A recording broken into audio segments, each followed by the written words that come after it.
एक छोटे से गांव में एक बहुत ही पुरानी हवेली थी जो बरसों से वीरान पड़ी थी। लोग कहते थे कि वहां कोई आत्मा वास करती है। हर साल गांव में एक बड़ा मेला लगता था और मेले का आयोजन इसी हवेली के पास के मैदान में किया जाता था।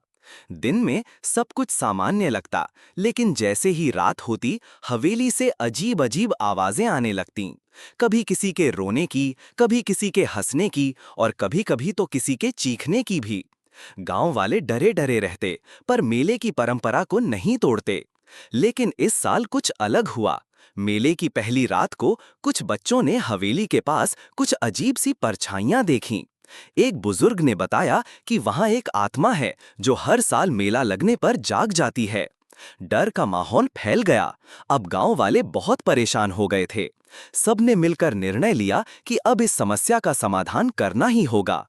उन्होंने दूर दराज से एक प्रसिद्ध तांत्रिक को बुलवाया जो आत्माओं से बात कर सकता था। तांत्रिक ने हवेली में पूजा की और आत्मा को बुलाया।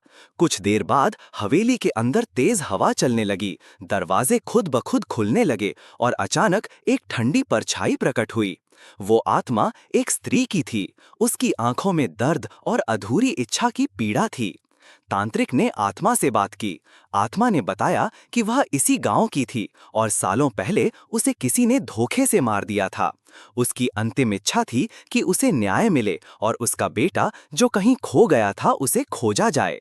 गांव वालों ने मिलकर आत्मा की बातों को गंभीरता से लिया। उन्होंने आसपास के गांव में खोजबीन की और कुछ ही दिनों में उस आत्मा के बेटे को खोज निकाला। बेटे को देखकर आत्मा की आंखों से आंसू बह निकले। तांत्रिक ने विशेष पूजा की और आत्मा से कहा कि अब उसकी इच्छा पूरी हो चुकी है, वो अब स्वर्ग जा सकती है। आत्मा ने सबका धन्यवाद किया और एक चमकती हुई रोशनी में बदलकर स्वर्ग की ओर चली गई। अब गांव वाले निडर हो गए। उन्होंने फिर से पूरे उत्साह और धूमधाम से मेला मनाना शुरू कर दिया।